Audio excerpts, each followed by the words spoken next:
and welcome to the Autocar Show. Now I'm here in Spain to test drive Jaguar's new baby, the XE. Well, literally the baby in the bunch because it's their smallest car and it's going to compete with the likes of Mercedes C-Class, the BMW 3 Series and Audi's A4.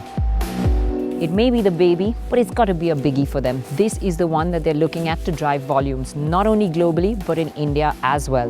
It's got to move them out of that fourth spot that they've been sitting in complacently for a while and into the thick of the battle with the top three German trinity. Well, does it have the arsenal? That's what we're here to find out. Well, where looks are concerned, it's not going to turn heads, but it's still a handsome car. The coupe-like roofline, the muscular bulges on the bonnet that converge down to the typical Jag snout, the steeply raked windscreen, the side air intakes, and the rising beltline give it a sporty air. The 17 or 18-inch rims come with a variety of possible alloys smartly spoked with the Jaguar logo emblazoned onto the center. The typical Jag J-blade running lights and the tail light design lifted from the iconic E-Type make it instantly recognizable. It may not be standout design, but by being different, it will make you notice it. So the interiors of the Jag actually quite different from the prototype you might have seen earlier. Everything feels much nicer, much richer now. Of course, the typical Jag gear lever that comes up as soon as you start the car. There's that stitched leather across the dashboard and seats. It feels nice and rich and premium on the inside. There's a thick, chunky steering wheel with all the controls atop it. Meters and dials fall easily to the eye. The info display, well, much better graphics now, and all the touch interface as well is really easy. Everything comes up as you want it to. But what I really like is this cowl that sort of goes along the door, along the dash, and on the other side holds you into the cabin, makes you feel sort of snug and makes it feel very sporty. You sit quite low as well, but the seat and steering have a host of adjustments that will allow you to get into a comfy position easily. Ergonomically, everything falls to hand and eye easily except for the window switches which sit higher up on the door pad than expected. Every time I wanted to lower the window, I kept reaching for the memory buttons which sit lower down. These positions could do with an interchange. Still, that's nitpicking, and there's precious little to grumble about on the ergonomics or the quality of the Jag. Everything on the inside feels top-notch, be it the leather, the glossy piano black plastics, or the splashes of dull chrome. The infotainment system too is future-proof with the ability to run apps. But that unfortunately will not be the version in India at launch. We will get the basics. Now, though the front seats are comfortable and Jaguar's focus is on making this a sporty driver's car, people in India will be sliding into the backseat more often. Here is where the XE displays its Achilles heel. The rear is not the most comfortable place to be. Legroom is probably on par with the likes of the 3 Series, which is just about adequate, but with the sloping roofline, headroom can get a bit tight. Also, the space in the backseat is at best for 2 people, with a high central tunnel and the console with the air vents eating up space. Practicality that the XE loses out in backseat space, it makes up with a large 450-litre boot when the spare tyre is in. This can be opened up further with the fold-down rear seats. The cars in Europe come very well kitted, but we will have to wait for 2016 to find out how well equipped the India versions will be.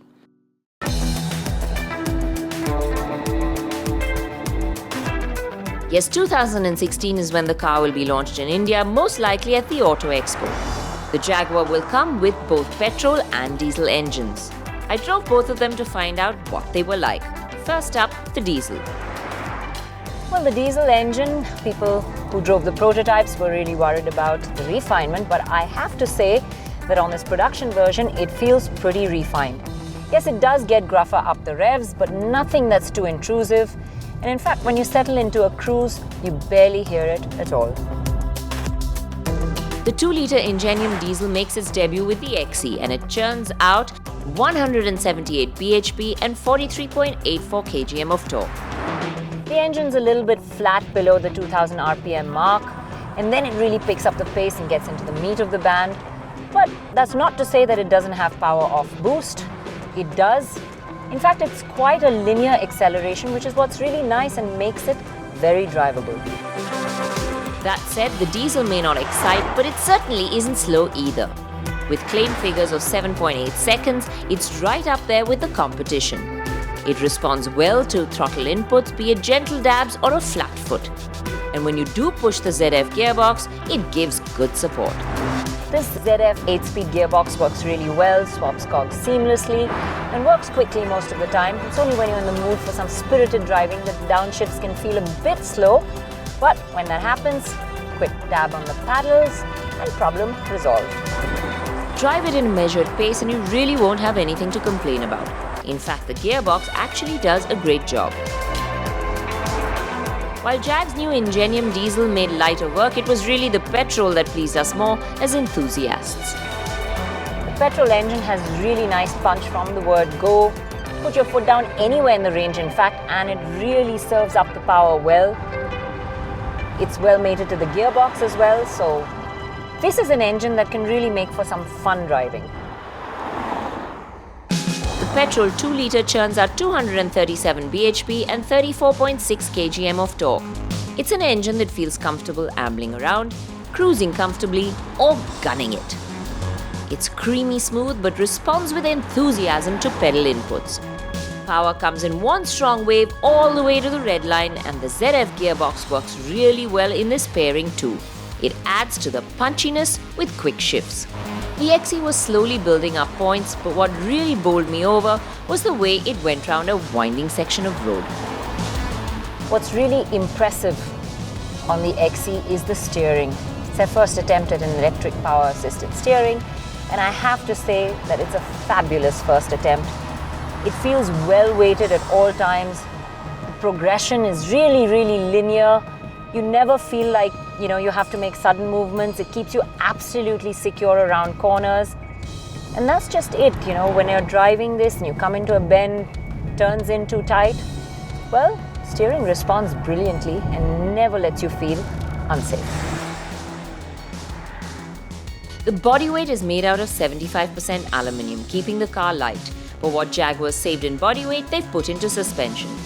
The front has a double wishbone, and this helps the car to have resistance to lateral load when the car's cornering, which in turn helps in giving the steering the kind of progressive feel it has.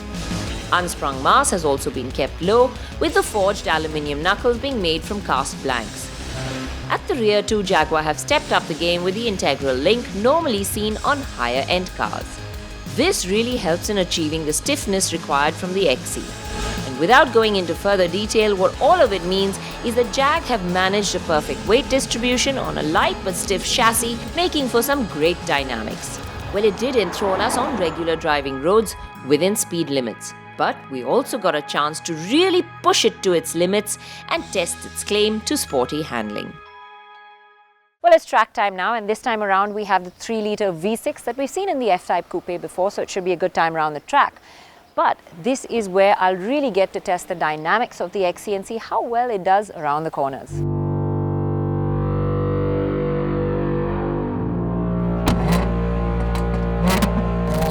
The Navara track is fast and flowing, with only a few of the corners really tightening up on you.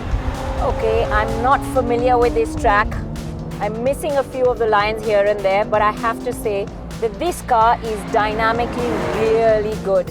It's never letting me feel unsafe. The steering, just brilliant, points the car exactly where I want it to go. Balance is really great. The car is just so happy to swing around from corner to corner, apex to apex. It's a load of fun to drive. The short stint on the track only reiterated what we felt out on the road at a different level of driving. It's definitely a punchy engine and made for some spirited driving. That the XE delivers dynamically, there is no doubt. In fact, I think in a face-off with the original driver's car, the 3 Series, the XE might just edge out ahead. But that's a battle for another day. For now, it suffices to say that this rear-wheel driven car can thrill a purist with the way it holds its balance around a series of bends, moving from corner to corner with an agility that's impressive. Or then, it can even make a first-time driver feel at ease with the kind of security its electric power steering offers. For the kind of handling it dishes out, the XE's ride is pretty good too. It's flat and composed, but there is an underlying firmness. There are a variety of suspension setups on offer, They have a sports passive, a comfort passive, and an adaptive suspension. It only makes sense that in India they will offer the comfort passive for the best ride with the possibility of adaptive as an add-on option. The comfort passive does have a softer edge over the roads, but doesn't take much away from the way the car handles, which is the beauty of it. Of course, the sports passive makes the rear more settled when you dive around corners, but then the ride has a firmer edge. It allows you to feel the expansion gaps and road distortions more. Still, it must be said that neither of the two get unsettled over larger bumps and potholes and deal with them in a manner that isolates the cabin from the road. But the Spanish roads are nowhere close to what we have, and I will have to reserve verdict on the ride till we test the Indian version. Well, I asked myself at the beginning of this story whether the XE really had the arsenal. I most definitely think it has. It's a nice looking car. It's got a good pair of engines that are easy to drive. Dynamically, it's really a joy to be behind the wheel. If there's one thing we could find to complain about, it's the backseat space. It is cramped, but it's no more or less than, say, a 3 Series. Might get a run for money from the interiors of the C-Class, but I think the XE has enough of its own talents. What it does really well is combine sportiness and luxury. It's the car that you can have great fun with up a winding section of road and yet be just as comfortable cruising down the highway. So, the XE's got the talents and it's got what it needs to take to make a mark in the top 3. Now, Jaguar just need to price it right when they launch it in 2016.